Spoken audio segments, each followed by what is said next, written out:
Hi, my friends. Welcome back to Healing Together, a YouTube channel dedicated to telling the God stories that are going on around us every day. Thank you so much for stopping by. If you haven't yet, please hit that like and subscribe button. We would greatly appreciate it if you would do that for us. Today, again, we hear from Kevin and Jody more miracles, more struggles, the way that God brings children into their lives. And so please, let's take a listen to what they have, and I'm sure that God will encourage us, bless us, and we might even find healing together. Let's listen. One of the things that Jody and I both find is a little discomforting about doing this, about recording these stories, is it's really not about us. That it's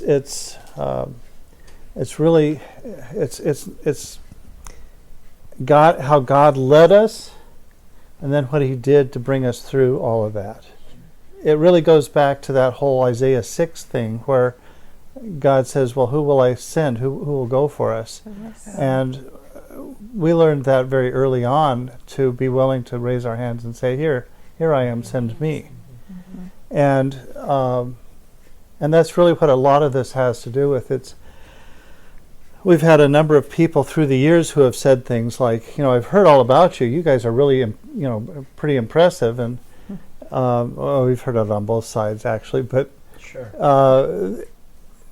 But it's one of those things in our minds. People may admire us or whatever you want to say, but in our minds, we're just a family. Mm-hmm. that God led to adopt kids, and then we got to see the miracles happen. We got to see healings done. We got to see God provide for us in miraculous ways.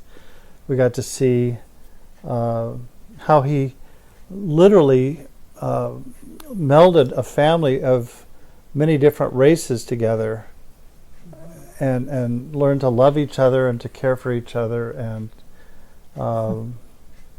I would almost like to compare that almost to New Song, because New Song, that one church that we went to right after we left the chapel and started adopting children, was very much that way. Yeah. I mean, you had blacks and whites and Hispanics and Asians and you name it. We had everybody in that church, mm-hmm. and we all worked together, and it was a wonderful place.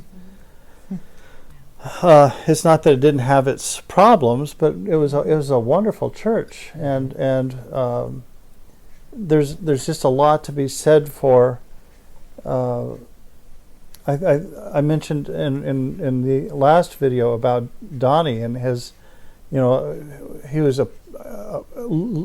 furious that a white family had adopted a little black child, and yet. To me, that's what Christianity is all about, is that we learn that our brother is not necessarily just another person that looks like us. Mm-hmm. Our brothers and our sisters are somebody who may come from anywhere. I mean, from different cultures. Mm-hmm. And all of our kids come from a lot of those different mm-hmm. cultures, beginning mm-hmm. with Marcy. And Diane. And Diane. She came from Alaskan Eskimo. That's right. And her little pudgy cheeks. Yeah. Yep. So I think that's the one thing I would really want to start off with is just the recognition that we feel uncomfortable, I guess, getting a lot of accolades, and yet. And yet, at the same time, I have to admit that because God led us and we were willing and we did it, we've seen many people, many families along the way who have also picked up the vision for adoption. Because of that, we've had a fun life. Yeah. And that's what people don't get. It's that sometimes it seems really risky, or why would you do that? Mm-hmm. And why don't you stop? Why don't you stop? I even had my oldest son ask me that one time. When are you going to stop? Yeah. And I said, well, it's not really up to us, you know. He didn't understand that. But yeah, he didn't get it at the time. How old was he? At that He time? was in the Army at that time, Okay. and he was back on a So he's- short leave or something, I think, or right after training before he was deployed. But the thing is that, you know, when I was a nursing supervisor at Emmanuel, I really, really, really wanted, and I'd always wanted ever since getting on my knees after a Billy Graham crusade on the TV in my family home. Right after that, I always thought, someday, I'm going to be a missionary. Someday, I'm going to get to be a missionary, and I hope it's to China. And then when I read a little bit further about India, well, maybe India or China. And the funny thing is that God told me, you know, I told Kevin, I said, well, we need to become missionaries. And that's when he went to the elders and they said, you don't have to do this. You know, the elders at the Bible church. You don't have to do this. You don't have to sell your house. You don't have to give your goods away.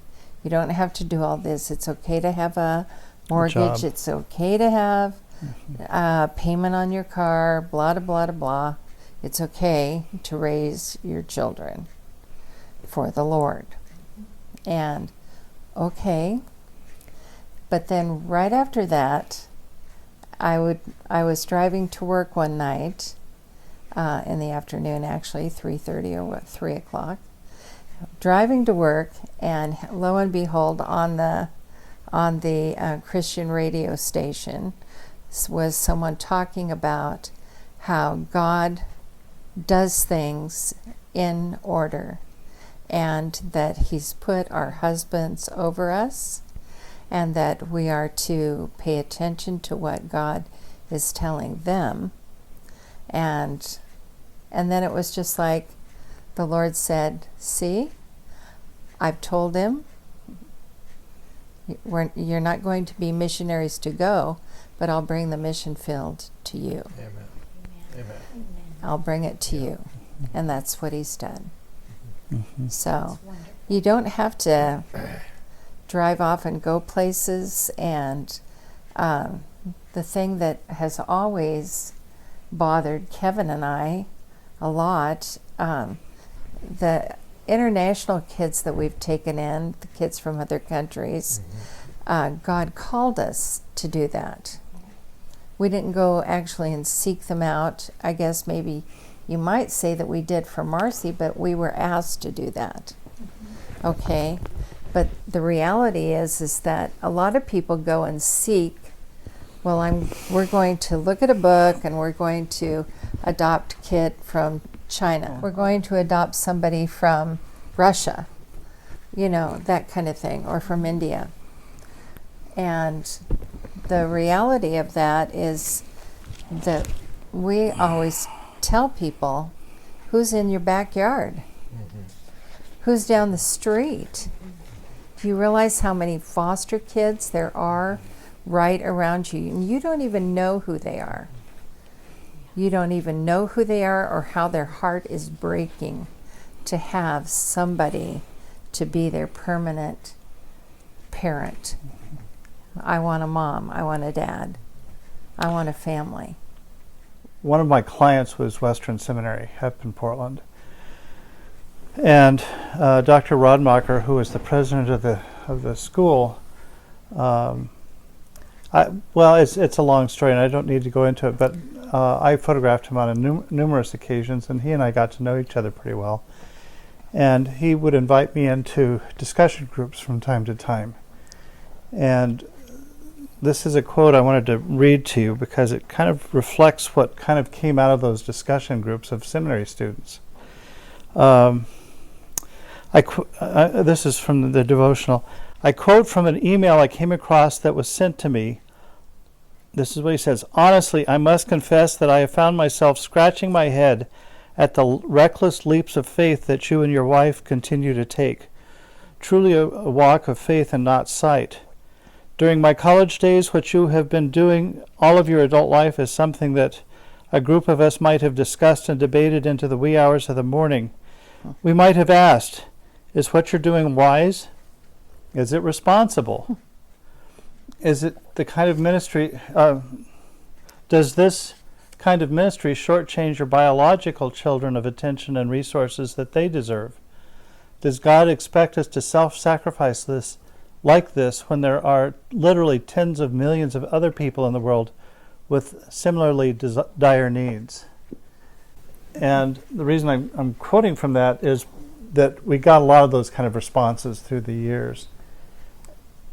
And I don't know that that's an easy question to answer, because by and large, he's right, there are tens of millions of people like that. I mean, Mother Teresa couldn't take care of all of the people that she came across. All the poor. But there's a story that goes with Amy that we'll talk about a little bit later, where the doctor says, well, you say it. Well, he just basically said, she's the one at your door right now. God called you. Right.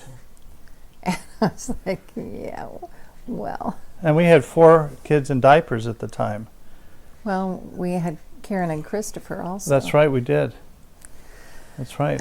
Twins, foster kids. See, the thing is that we've even had elders from other churches come and stand in our kitchen and stand by Kevin, and they knew him as a brother, and say, don't get too close to me. I might have to catch what you're... I don't want to catch what you have. I don't want to catch what you have. Yeah. In fact, one of my dearest friends said that. Yeah. But the reality is that he did catch it.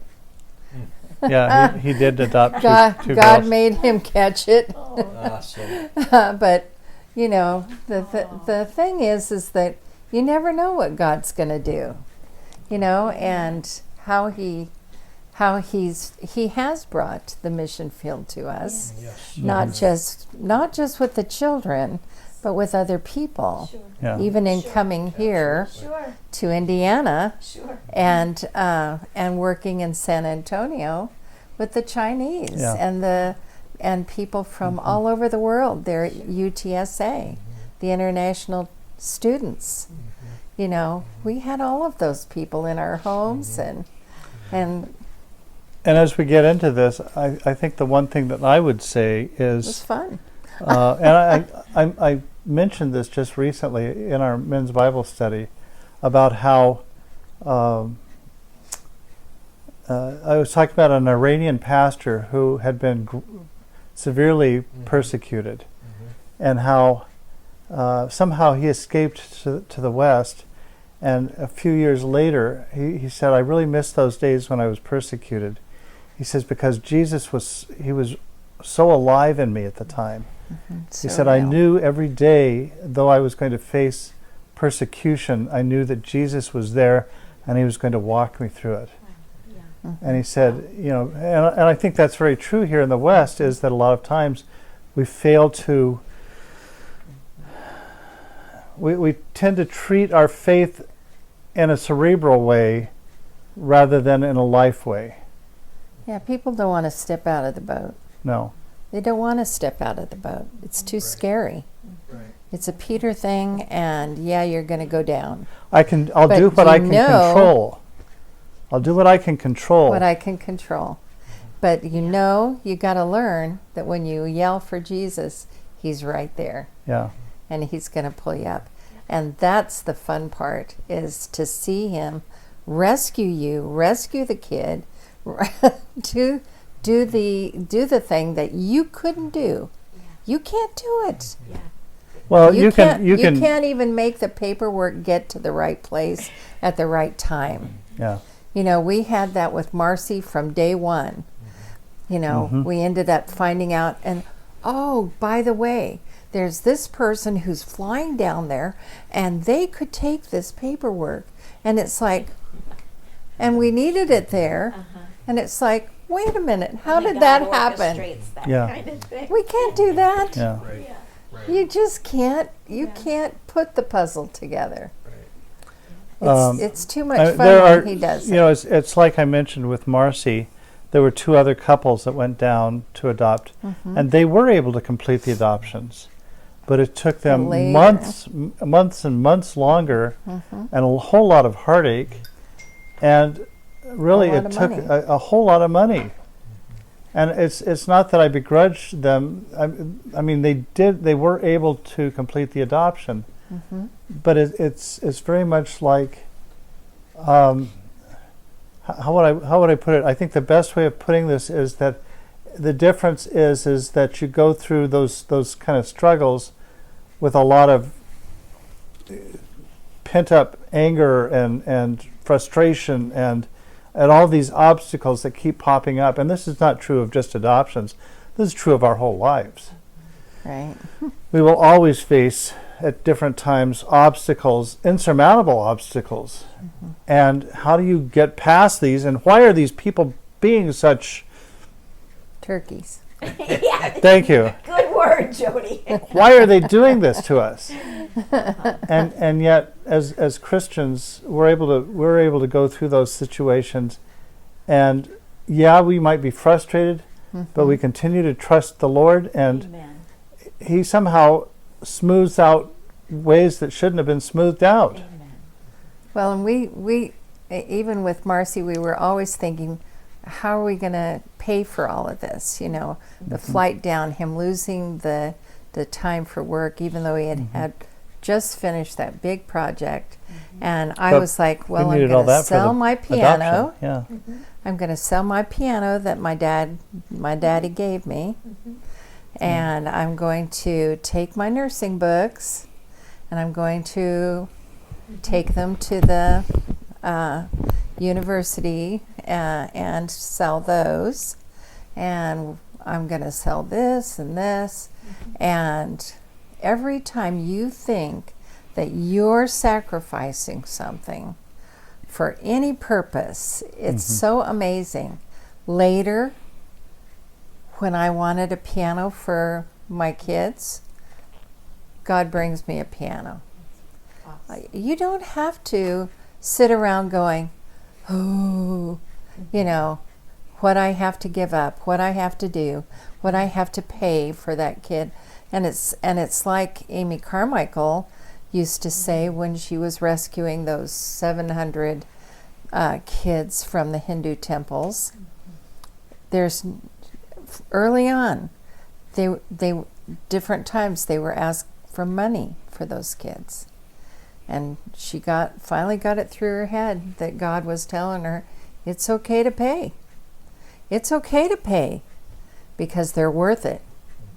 They're His, and He'll provide for it.